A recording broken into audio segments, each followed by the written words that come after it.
Hello, dear virtual visitors. My name is Branka Duknik. I'm the executive director of the Queens Historical Society, and I am happy to welcome you at today's virtual exhibition, Capturing Queens, featuring Percy Loomis Sperr and Frederick Weber.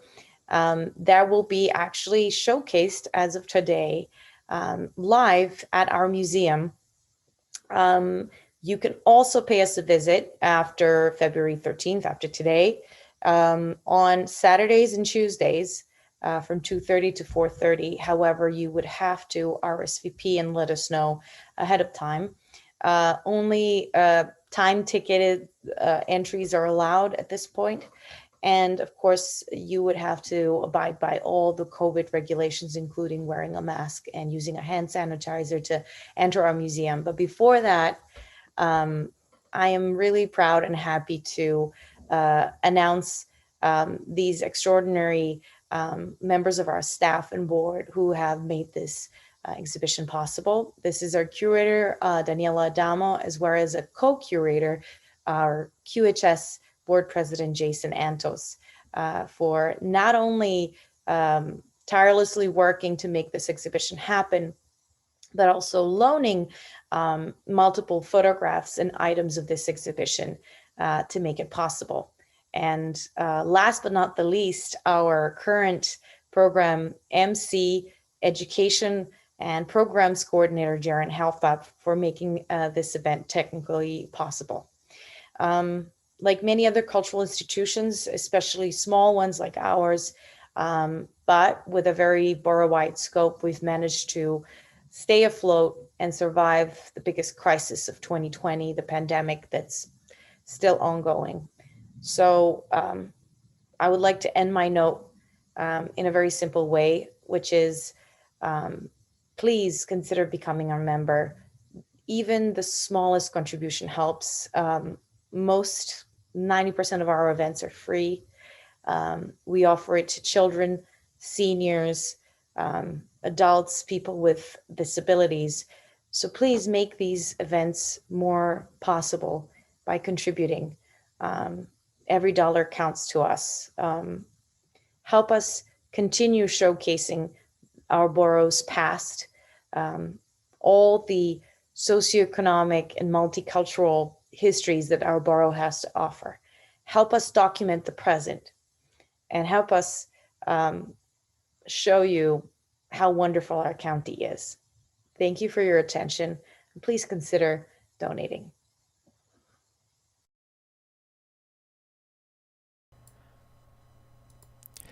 Hi, my name is Jaren Halfpap. I'm the Education Outreach Coordinator here at Queens Historical Society. I just wanted to introduce myself and let you know that in the video description, you can find a link to contribute to us. And if you do so during this stream, we will also give you a little shout out that will pop up and acknowledge your gracious donation.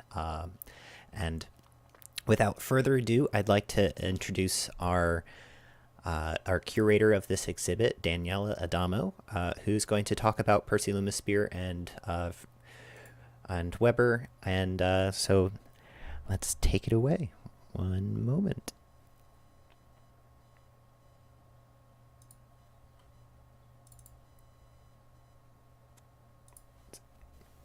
Thank you everyone for joining us on our virtual exhibition opening of Capturing Queens, Percy Loomis Sperr, and Frederick J. Weber.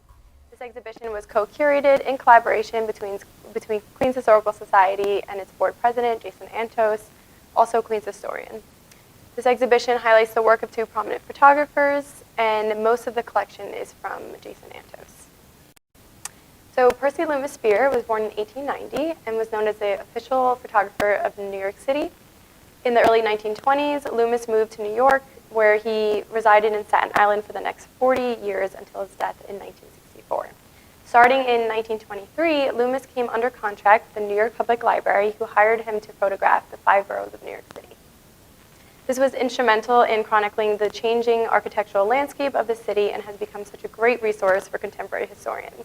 From the early 1920s until the early 1940s, Sperr's on-the-street photography produced more than 40,000 photographs of the 5 boroughs. The exhibition displays a group of photographs specifically depicting Queens's colonial homesteads and Victorian mansions, farm and marsh landscape, and urban settings, many of which sadly do not exist anymore. His work became a living record of what Queens County looked like before it was transformed into how we know and experience it today. The images are startling and breathtaking. Though there is a documentary perspective and intention, the photographs can also be analyzed through their atmospheric and expressive qualities, as well as their emphasis on pictorial composition and sensitivity towards light and shadow. This will be the first time that they will be presented through an artistic lens with the hope of bringing Sperr into consideration within the field of fine art. So over here we have some Frederick Weber photographs. Most of them are in sepia tone, and we will actually have more later on in the year.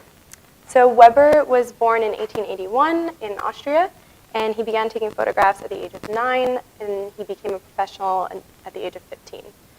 Weber immigrated to the Rockaways in the late 19th century. For the next 50 years, he worked as a professional photographer, capturing nearly 10,000 images of Queens and Long Island. Weber's photography became a full-time career in 1901, and he opened his photography studio with his business partner, Peter Nybo, along Jamaica Avenue in around 1909. So Weber was the official photographer for the Long Island Railroad's legal department, for the Queen's Chamber, and for the Queen's Chamber of Commerce in its early years around the time of World War I. So Weber used an 8x10 Bellows camera and a banquet camera for most of his shots.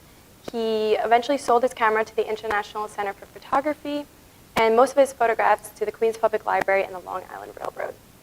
So Weber and Sperr's photographs were similar. However, Sperr captured more of an immediate approach and a journalistic approach, while Weber's photographs were more staged, especially in his studio. Since Weber had his own studio, he produced more photographs of family portraits of Jamaica residents, which gave us a glimpse of hidden lives in Queens. So we're going to start with the first topic of street views and daily life. So the lens of Sperr and Weber captured Queens in different periods of transition. Weber photographed amazing scenes of humanity through the late 1800s and early 1900s, most of which included persons and trolleys going through the daily grind, and beautiful portraits of civil servants, including local police and fire departments.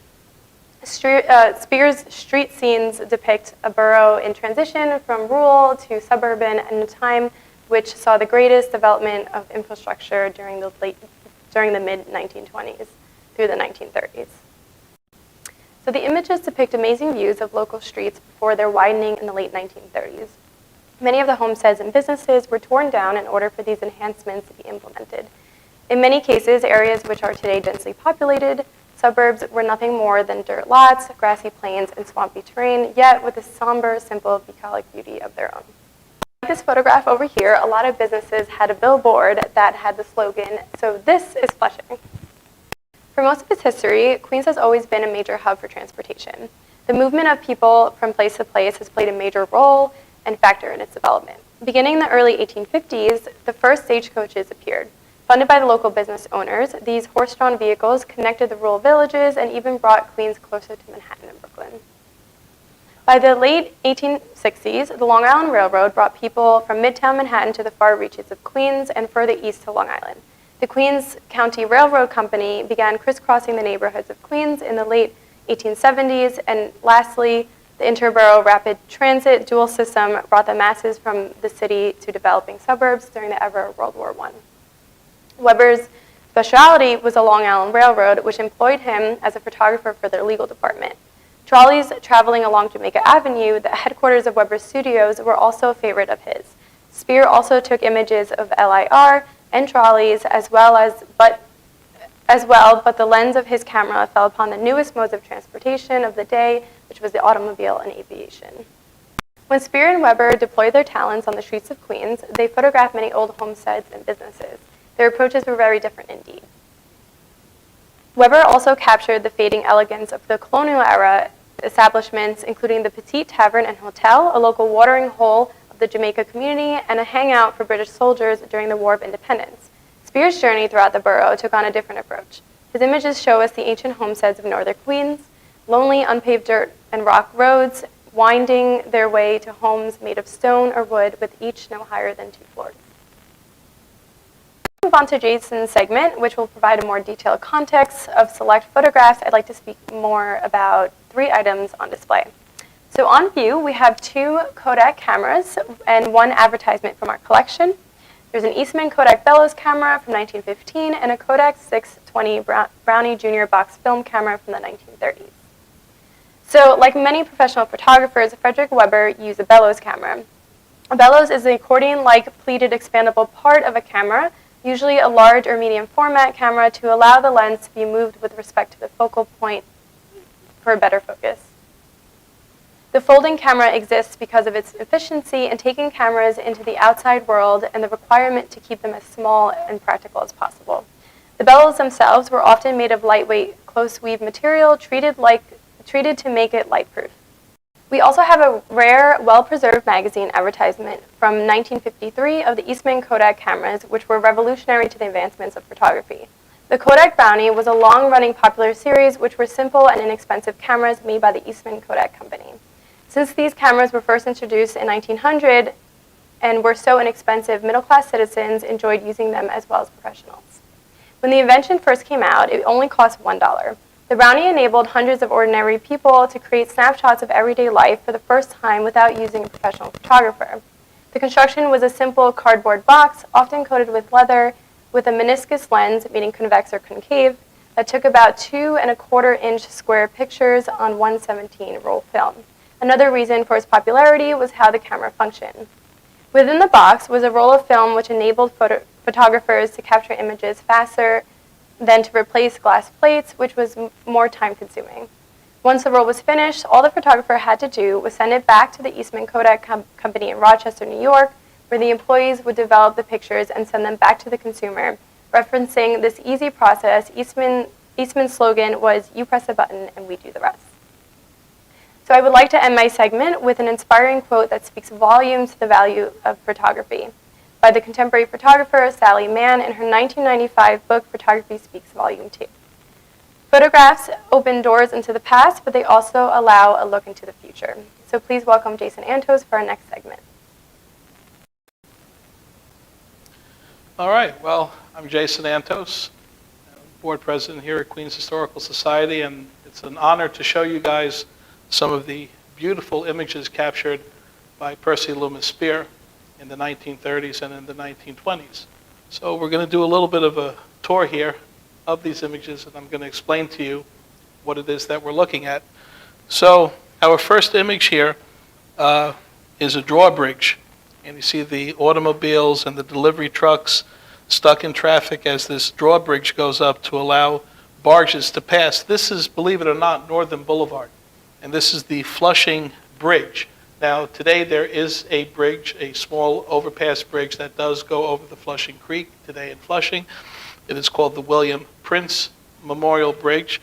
And in the 1930s, this bridge, which was part of a series of bridges that had been built over the Flushing Creek over basically over a 40-year period beginning in the 1860s, this is the 3rd version of that bridge. And it was actually a drawbridge. And this is one of the only known images of that drawbridge in action, with the automobiles lined up waiting for it to go down so that they continue heading westbound, or eastbound rather, into downtown Flushing. The other drawbridge was a little bit up the river where the Roosevelt Avenue is today. And when the IRT number 7 train was built, that was turned into a drawbridge as well. In the 1940s and in the early 50s, the Flushing River was actually drained and paved over to accommodate the Van Wyck Expressway. And the part of the Flushing Creek that comes by here today has been preserved into kind of an actual wetland, and further preservation efforts are still underway. A little bit before this image, about a half mile before you reached this point, you would be at this point of Northern Boulevard, and in the background, you can see Flushing Bay. And here, where these trees are, would be the future Grand Central Parkway and LaGuardia Airport. Notice how the water comes right up to Northern Boulevard. This is before the World's Fair Marina would be built many, many years later. This is from 1935, so this is 30 years before that marina was built. You'll notice the trolley car of the Queens County Railway Surface Company heading into Corona, okay? And you see the electric guide wires at the top. One of the things that's awesome about Percy Loomis's photos is that he captured a lot of Queens right before the initial surge of development in the 30s and the 40s. Literally about less than a decade after this photo was taken, Northern Boulevard would be widened, the Grand Central Parkway would be built, and this image would be vastly different in just a couple of years. Also, the trolley car would disappear soon thereafter. So, this is one of my favorite photos from his collection. This photograph shows the airplane assembly plant down by, believe it or not, where LaGuardia Airport is today. This image is from 1927. If you look in the background, you can see North Beach, which was an amusement park started by William Steinway from Steinway Pianos in Astoria. And this airplane assembly facility was part of what was known as Glenn Curtiss Airport. Glenn Curtiss was a famous early aviator, okay, along with Howard Hughes, and he owned this property here, which evolved into LaGuardia Field and then eventually into LaGuardia Airport, which was originally known as New York City Municipal Airport. So as I mentioned in the previous photo, before LaGuardia Airport, there was North Beach. And North Beach was kind of like the Coney Island of North Queens.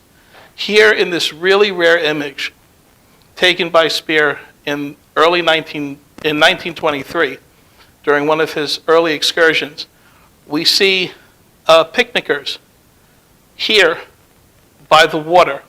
There's a horse, there's a little carriage in the distance, and we have this unpaved road. This, believe it or not, is Astoria Boulevard, heading towards Flushing. Flushing Bay is to the left, and the airport would be behind these trees. So this is kind of like Astoria Boulevard and 94th Street overpass today. And this is what it looked like almost exactly 100 years ago.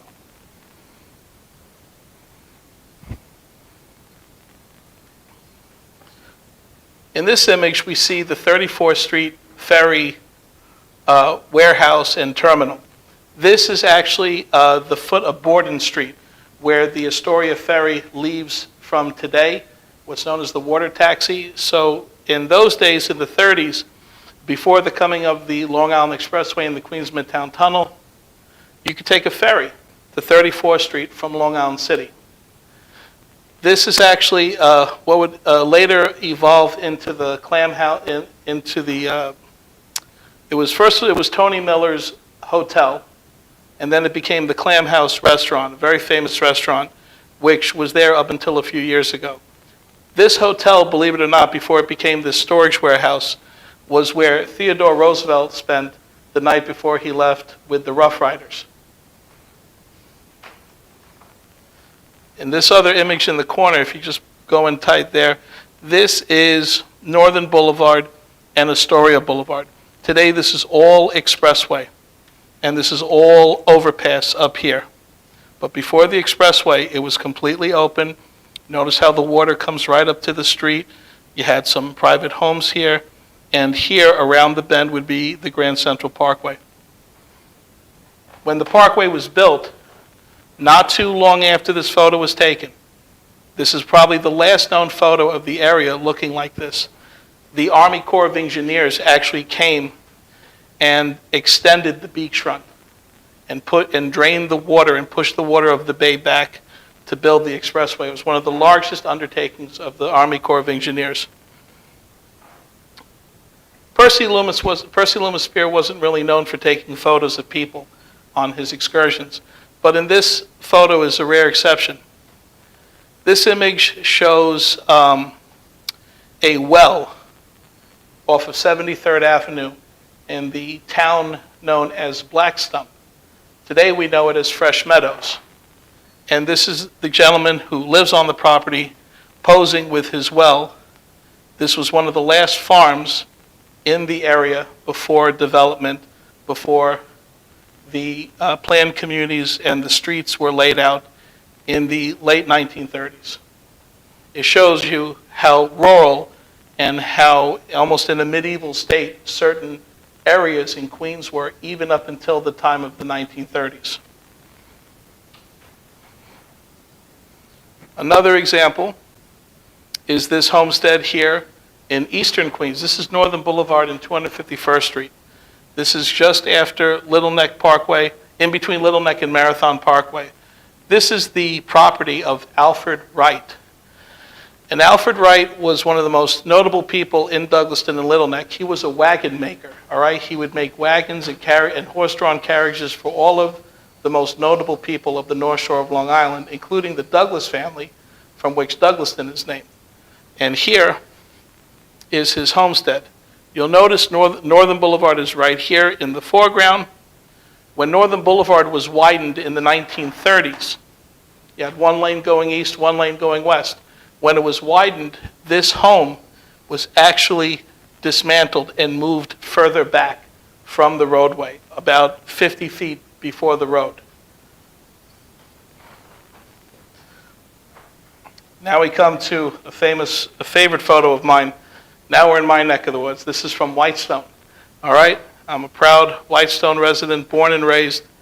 And here is an image of a place that I have heard about from many, many old Whitestonians. It's a place called Hell's Bells. And Hell's Bells was a huge white boulder, which historians believe is the white boulder from which the town Whitestone got its name.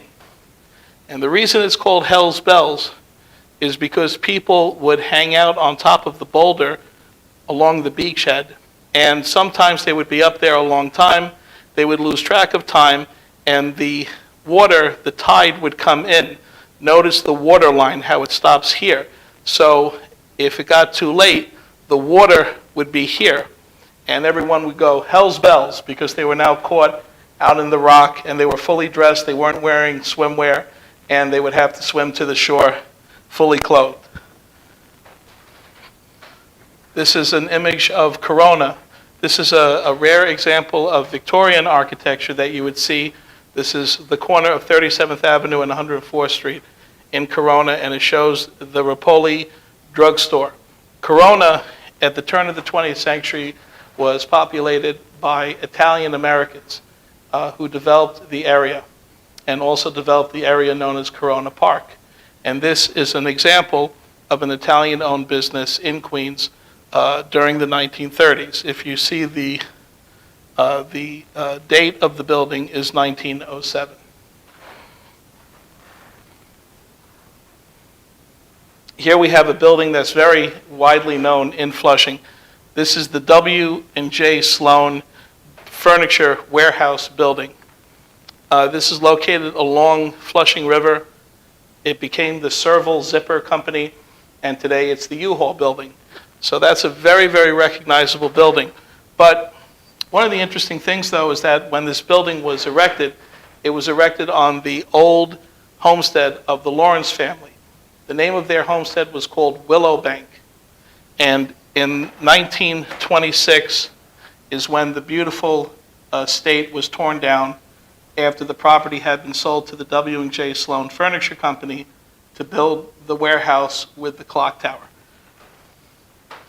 Coming back into Whitestone, we're now on Clintonville Street in Whitestone, right before it passes over the Cross Island Parkway. That is the Russian Orthodox Church. It was built, I believe, around 1912, and then in 1966, that building was torn down, and a more modern-day looking church with a blue onion dome was erected in its place. Another really cool example, you always see these little oddities as Percy Loomis Sperr would go around the boroughs of New York City. And here we see from the early 1930s, this is a photo in a heavy, thick brush. This is basically fresh meadows. And if you notice, there are these little boxes. The owner of this property was a beekeeper. So there was a lot of beekeeping going on in Queens at the turn of the 20th century. And this is one of the last beekeeping farms that you would have seen in Fresh Meadows, which was formerly known as Blackstump. Blackstump, by the way, was a colonial era neighborhood, and historians believe that it got the name of Blackstump because it would use burnt out tree stumps to mark property lines. This is a Weber photograph. This is from Mary Immaculate Hospital in Jamaica, and this shows nurses in 1910 seated around the table. Weber was a Jamaica-based photographer and whose photographs and works we're going to learn a little bit about later. This is actually the photograph that we saw before of the gentleman standing behind the well. This is his homestead. And as you can see, there's the well in the backyard. And this is the property. This is the stone house. So this is 73rd Avenue near Utopia Parkway. This is 1927. Okay, so 94 years ago, this is what the intersection of Utopia Parkway and 73rd Avenue looked like in Forest Hills. And it's just all open farmland with these colonial era stone houses laid all over the place. And 73rd Avenue was formerly known as Blackstump Road. And rumor has it that during the British occupation during the Revolutionary War, the part of the royal family who had come to the colonies to support the troops had visited that property during their tour of Long Island. So you can come over here.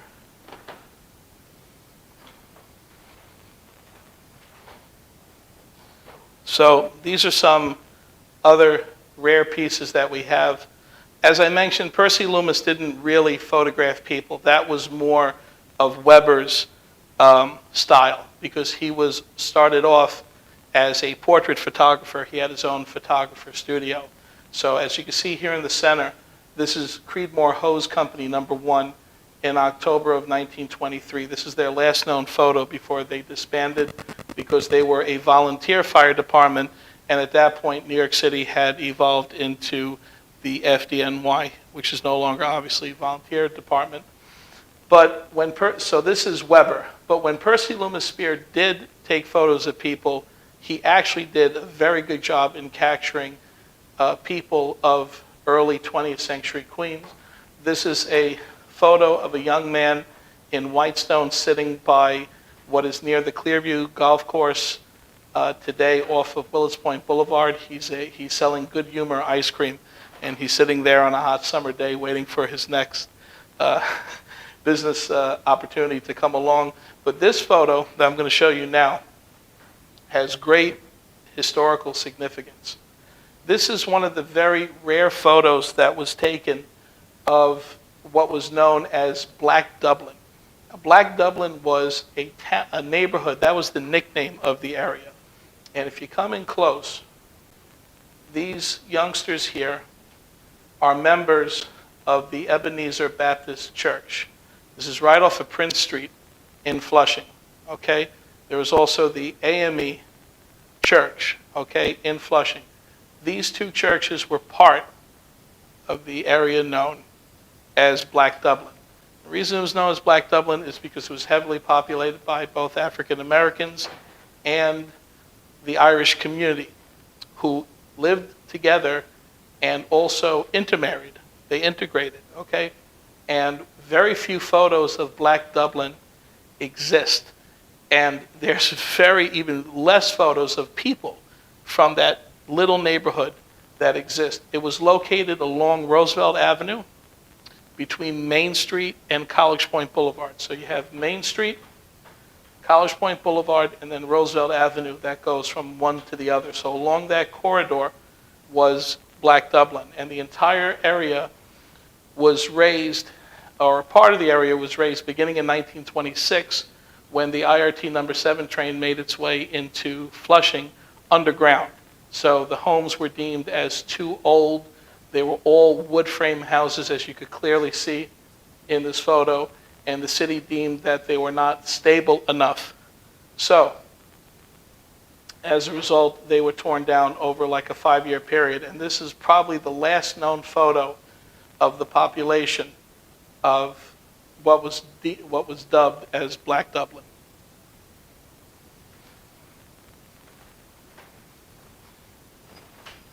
Coming into Flushing now, into downtown.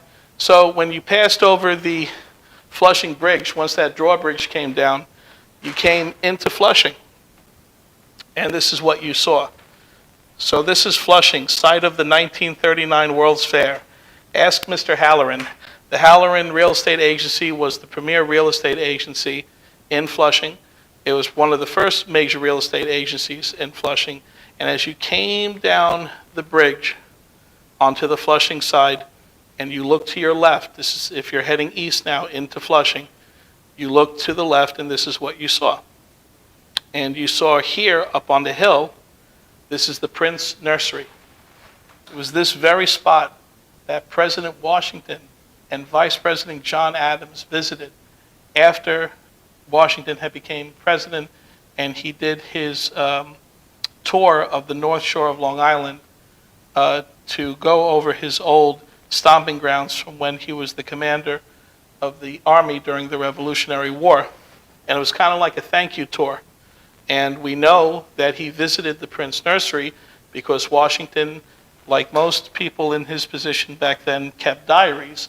And he mentions it right in his diary that him and Vice President Adams came to Flushing town and visited the property and homestead of Prince Nursery. In his diary, he said of Prince's Nursery, which by the way was the first commercial nursery in all of America, he said that he, although had heard of it as a popular nursery, he, quote, was not impressed. He also was annoyed that Flushing only gave him a single cannon salute upon his arrival into downtown Flushing. More as you came down Northern Boulevard, further into the Broadway, Flushing section, you would see these big billboards. So this is Flushing. So this is Flushing. If you lived here, you would be home right now. Ask Mr. Halloran, the real estate man. Halloran's office was in between the Quaker Meeting House and where the Armory building, that castle-like building on the south side of Northern Boulevard, is located today. And on the side of the building, if you go down the alleyway, it says Halloran Agency, still in the brickwork. So this is who Halloran was. And these signs, as you could see, were all over downtown Flushing. So back in the day, there was a very active waterfront here in Flushing. Flushing grew quickly in the colonial era because we had access to the Flushing River, which was accessed from Flushing Bay. So this town evolved quite quickly because we were a trading post. And there was a lot of marshland and wetland in the outskirts of Flushing. This area here is a kind of like a landfill and also like a gravel company. This would have been located in Flushing Meadows. So this is Flushing Meadows, just south of where Roosevelt Avenue is today. So when you're on Roosevelt Avenue going over the river and you would look to your right, down in the marshland would be this. And this is the beginning of the area that would be known as the Valley of Ashes. If you read F. Scott Fitzgerald's famous book, The Great Gatsby, he talks about the Valley of Ashes because this was used as an ash dump at this particular time. But this is probably on the outskirts of the meadows, closer to downtown Flushing, which would be behind these trees. So the ash dump would be more south, heading down towards Kew Gardens, Forest Hills in Jamaica. That's where the brunt of the ash dumps were. So maybe we go into the next room. So as we come over here, thank you. As we come over here, we see some more interesting glimpses. I mean, these photos were so routine, and in fact, they were boring. I mean, they were just for record keeping, for what the property needed for insurance and tax purposes. But now, 100 years later, they serve as amazing glimpses into the history of Queens, of the neighborhoods, because he visited the neighborhoods, Percy Loomis Sperr, and he captured so much of at the time, you take it for granted, but then 100 years later, it means a lot. It becomes very, very important. This, for example, right here, this photo is from 1935.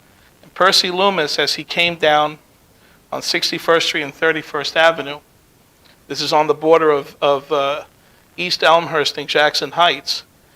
This area was yet another airport. There were many airports in the area. There was Holmes Airport, which is what we're looking at here. There was the Glenn Curtis Field. There was LaGuardia Field. And then there was Flushing Airport, which was down by where the Target is on 20th Avenue in College Point. Okay, and I even remember that little airport from when I was a kid. But in the 1930s, you had this field over here, which was known as Holmes Airport. Okay, Holmes, Holmes. And in the 1930s, it was sponsored, or in partnership rather, with the Goodyear Tire Company, who used it as its landing facility for the Goodyear Blimp. And you could see the hangar in the background underneath the overpass of the New York Connecting Railway cargo line, which goes towards the Hellgate Bridge, way, way further into Astoria.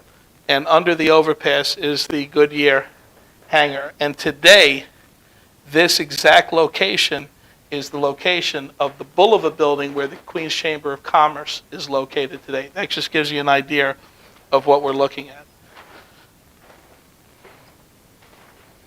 So these are more of Flushing's waterfront area. Here, this is a great image. Check this out. This is North Beach Airport. Well, what is North Beach Airport? Well, North Beach Airport became New York Municipal Airport, and then right soon thereafter, LaGuardia Airport. So this is the opening day of LaGuardia Airport. So Percy Loomis was, I guess, on the job on that very day. He snuck down into LaGuardia Airport, came there on the tarmac, and you actually see his reflection here as he's photographing the hangars and all of the people that came out to see the ribbon cutting in the background. What else could we look at? Oh, okay, this is cool. So we looked at the Holmes Airport. This is a closer shot of that Goodyear Blimp hangar. And look, it's just in the middle of nowhere. You can barely tell that this is Queens, but it is.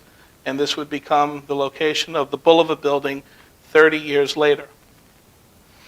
Another cool thing, this is a very famous photo. This photo, you see it in a lot of history books by Vincent Seyfried. You see it in a lot of Long Island Railroad books. This photo, we're looking at King Road, right off of College Point Boulevard. This would be College Point Boulevard here. And then King Road kind of snakes along the rail line. This is a railroad crossing on College Point Boulevard across from that U-Haul building. And you're probably saying, well, wait a minute. Well, there is no railroad crossing there. Well, that's true, because in 1932, when this photograph was taken, it was the line of the North Side Railroad. This was the train that went to Whitestone.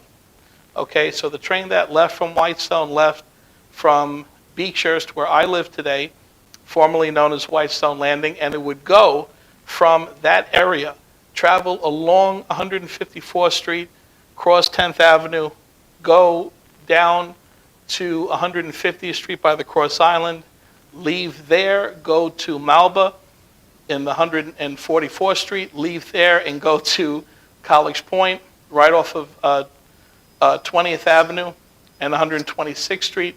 And from there, it would go across a marshland where the DMV is located today, go through where the Whitestone Expressway is located, and down a little narrow corridor where it would cross Northern Boulevard, cross underneath where the Muni lot is today, underneath the Flushing Bridge overpass, and come down this road here over College Point Boulevard. And as the train headed this way, it would then head over the creek and then head down and merge with where the number 7 train, there was no 7 train in those days, but it would merge close to where the 7 train is, close to where the LIRR is today, and head to Woodside. If you get off of the 7 train at the Willets Point station and you walk to the end of the platform heading towards Flushing, and you look in the marsh, you can still see the old tracks from the spur of the Whitestone line there in the swampland. And it was defunct on February 12th, which we're coming up on February 12th, 1932. Okay? So not so long ago, just shy of just about 10 or 11 years shy of a century ago. But Whitestone had its own Long Island Railroad line from 1869 until April of 1869 to February of 1932. Good. Okay, so we're going to go in the other room. We're going to take a look at some other cool stuff.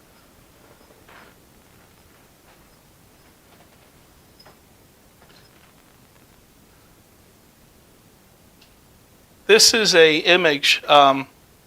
These 3 images are pretty cool. This is Bowery Bay.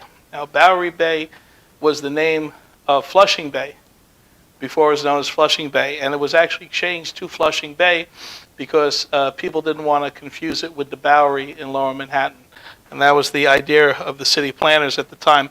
This is Bowery Bay in 1927. In 1935, 8 years after this very photograph was taken, this beautiful creek coming through this beautiful wetland would be completely covered over by the Grand Central Parkway.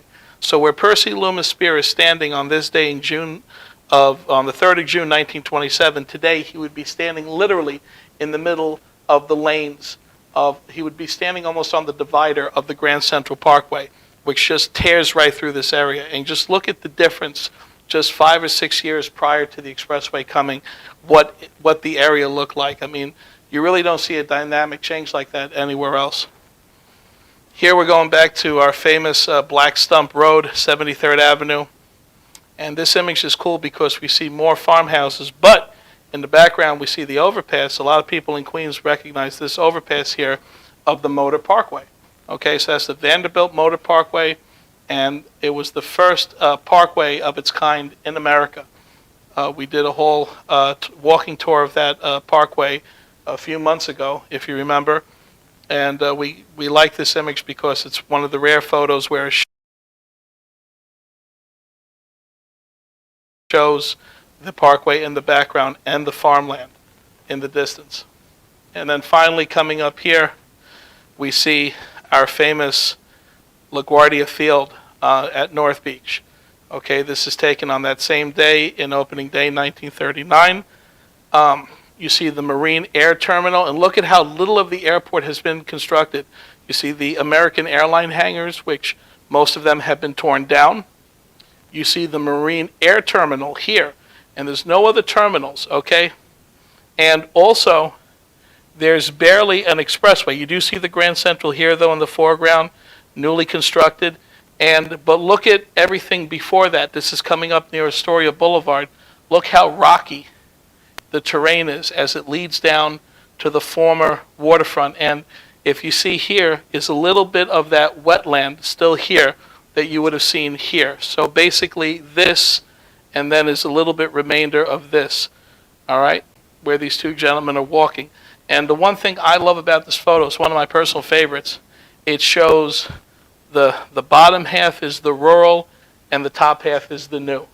So you see old Queens, rural, and then you see the new modern city right here, just, a couple 100 yards away in the distance, side by side in harmony for a little while. But then this area too would become highly developed. Okay, so I thank you for joining me on this brief tour of the Percy Loomis Sperr collection and what we have to offer during this exhibit. There's a lot more photos that we haven't covered, so we urge you guys to reserve tickets online, queenshistorical.org. We invite you to come and experience this very rare exhibit. And I say rare because not only do you see rare images, but there have been not too many exhibits on the life and work of Spear and Weber. And in fact, I think this is the second time in maybe 30 years that a historical society has done some sort of an exhibit in tribute to these two very talented photographers who captured an extremely rare glimpse of Queens that people haven't seen in years, and is the stuff that you find kind of like you find in your attic from family members from years ago. But you know, we cover all things. This exhibit covers street views, transportation, people, the old homesteads and businesses. We cover everything. I mean, these guys really photographed so much of the county, and we're very proud to bring this collection. Some of it comes from my personal collection. Others come from the Historical Society. We also want to thank Queens Public Library for helping us with their collection, with their Weber collection. And we want to thank you for tuning in. And again, I'm Jason Antos, board president. I want to thank Jaron, who's helping us with the camera work today. Also, he will be digitizing for the VR experience the layout of the Queens Historical Society, bottom and upstairs, so you guys could take a tour, a VR tour of our amazing facility down here at Kingsland in beautiful downtown Flushing. So goodbye for now, and I thank you. Hello.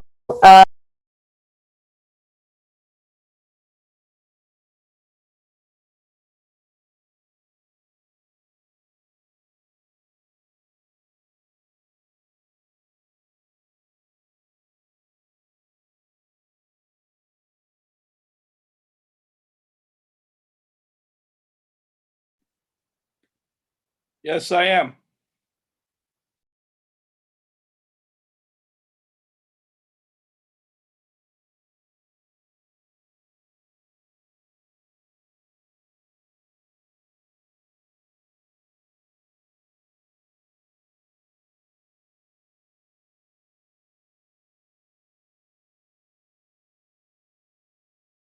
I am now unmuted. Yes.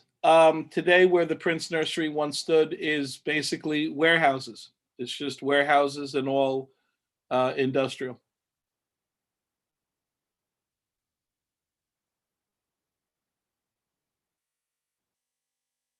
Yeah.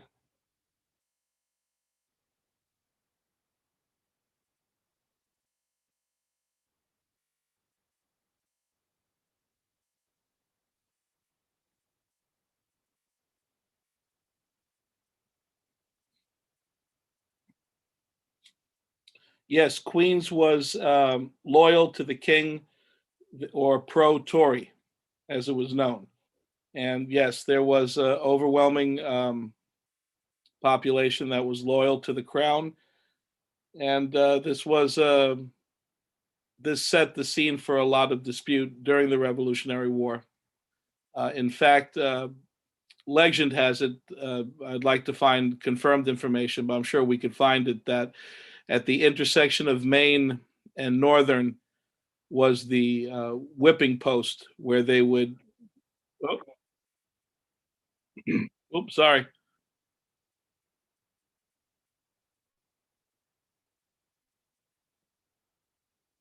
I can hear you. Okay, I had muted myself. That's what the problem was. Sorry about that. Sometimes I don't see all of the buttons and bells and whistles. Could you guys hear Jason's answer to the question?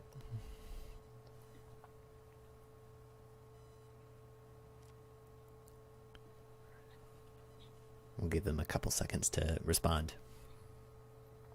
And also the Quaker Meeting House was used as a garrison. It was used as a prison during the Revolutionary War, held by the British. I'm also seeing that my bit audios seems to have cut out. Okay. Seems we like can hear you. It's gotten better. Sorry for any technical issues. Sometimes the internet is the internet. Okay. So sorry, I cut you off during your question, your answer. It's okay. No, I was saying that it was the county was pro-Tory or pro-British, and the Quaker Meeting House was used as a prison by the British to house or to imprison people who were seen as traitors, and also people who were part of the Continental Army. And so, yeah, there was a very pro-Tory atmosphere in Queens all through the Revolution. Okay. So one of the questions that we had is, how did you personally become interested in this vintage photography of Queens? The way I became interested was many years ago when I was a senior in high school. I came across a book. Actually, my mother had gotten it for me for Christmas. It was a book called Early Queens and Old Photographs by Vincent Seyfried. And it's a softcover book published by Dover Publishing. It's still in print today. And that book is, which was published in, in the early 90s, is a beautiful softcover coffee table book of old vintage photos of Queens. And I couldn't put it down. I couldn't put it down. I must have read it 100 times. And from then on, I started collecting postcards because it was around that time that I discovered eBay. eBay had just started, and there was a plethora of old postcards and photos, and people would find photos like up in their attic and stuff like that, and they would put them on eBay, and I'd buy them and start collecting them, and the collection grew from there, and that really,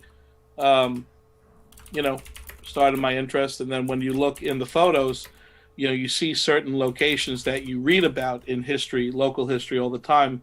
So it's almost like you put it together like a puzzle, like a gigantic puzzle. And that's was really how it started for me. Sounds great.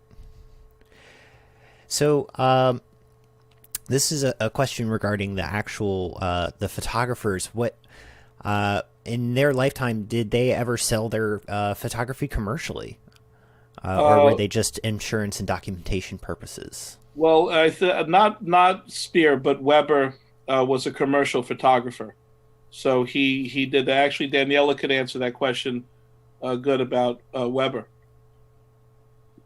Yeah, so Weber had his own studio on Jamaica Avenue. So for the most part, he did traditional photography where there were a lot of family group photographs. There's one from the Garrison family that Jason actually found for us. And we are doing a full diorama, which is going to be in a 3D version eventually when visitors come and they can see it. So that's just an example of the props that he had in his studio. It was really very traditional. So he had mostly staged shots as opposed to the Spear, where it was more journalistic and they were more candid, a lot of these shots. Okay. And then I think, Danielle, you'd probably be able to answer this best. Angela wants to know how long this exhibit will be available to be seen. So it's going to be up for a year until next February. We were supposed to have more photographs from the Queens Public Library of Weber. So that's why there's only 6 on view, some from our collection, 1 from Jason's. So it will be up for a year, and hopefully within that time frame, I just want to let everyone know that we will have more Weber photographs eventually. Due to COVID, unfortunately, we couldn't go to the archive. Okay, so our exhibit will grow over time. Yeah. And then John also wanted to know if there are any remnants of the Whitestone Railroad visible other than just the rail bed in the marsh. Jared, I'm sorry. Can you repeat that again? You're going in and out. Oh, sorry about that. Are there any remnants of the Whitestone Railroad that are still visible other than just that rail bed in the marsh? Well, other than that, what you see from the platform of the 7 train in the marsh, no. There actually was, up until about 6 years ago, the beautiful right-of-way posts that were spaced every 10 feet along the pathway of the train. And there were hundreds of these concrete posts that would just mark the right-of-way, the pathway of the train. And I discovered two of these posts still in the ground behind an old home when I was doing the Whitestone book, and I photographed them, and I actually gave the photos to QHS, and there was a plan at the time to try to get them out of the ground to bring them to QHS, but these things are heavy. You know, they're not big in size. They're like maybe 5 feet tall or a little bit shorter, but it's solid concrete, and they're very, very heavy. And it was very evident what they were, and it was amazing. And about 6 years ago, that home and the posts were all torn down in order to build the TD Bank that you see off of the Cross Island and 149th Street. But I'm glad that I was able to at least photograph these posts, like get right up on them and take pictures of them and give them to QHS in order so that we have some record. But those were the only two things that remain. All right. So I think I've got one more question before we wrap up. And it's okay if you guys aren't aware of any examples, but are there any people today who kind of do this kind of same photography as Percy Loomis Sperr would have, with these documenting homes in a more journalistic approach systematically? Daniela?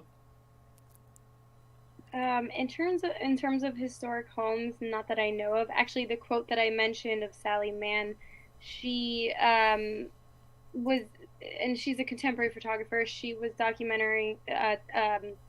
photographing a lot of not just old homesteads, but old buildings and businesses throughout the world within their decay, and she wanted to capture that. So, as far as I know, that's the only photographer that I know of. There is another one who is from Japan, and I'm so sorry, I forget the name, and I will hopefully get back to you all on that.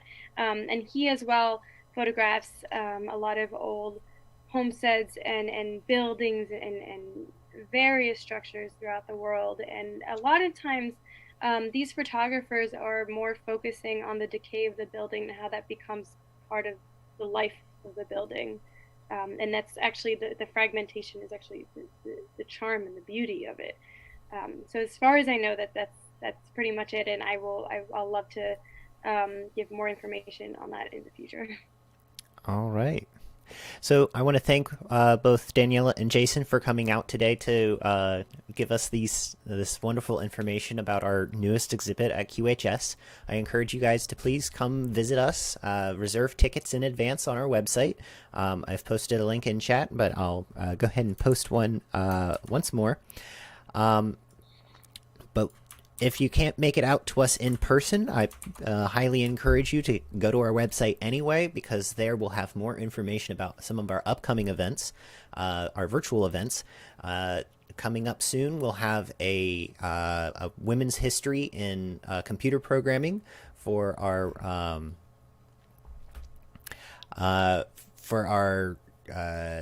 It's Electric program, and then we'll also be doing a virtual digital visit program on a topic of airports in Queens called Airfare.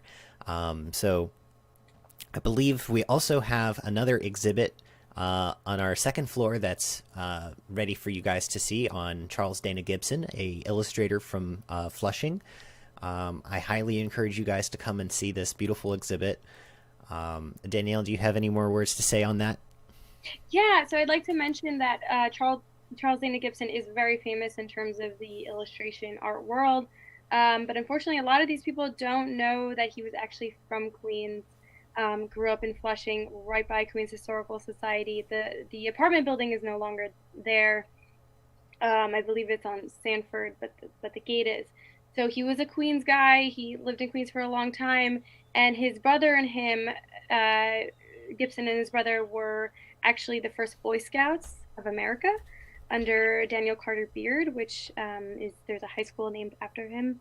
So that's a really interesting aspect. And actually, after learning a lot about his connection to Queens, not only in terms of living here in art, but also the Boy Scouts and the foundation of the Boy Scouts nationally, is why we decided to do this exhibition. So it's small, it's on the second floor, but there's a lot of there's a lot of work and examples of his work and original work and about 2 reproductions. So Yep, I highly encourage you guys to come and visit us and check it out, and check out this new exhibit that we've just opened. I want to thank everybody for coming out today and joining us on our program, and I want to thank... I just want to say one thing, Jaron, before we sign off very quick. I want to thank the both of you, Jaron and Daniela, for today. And just want to say quick, we're very proud of this exhibit.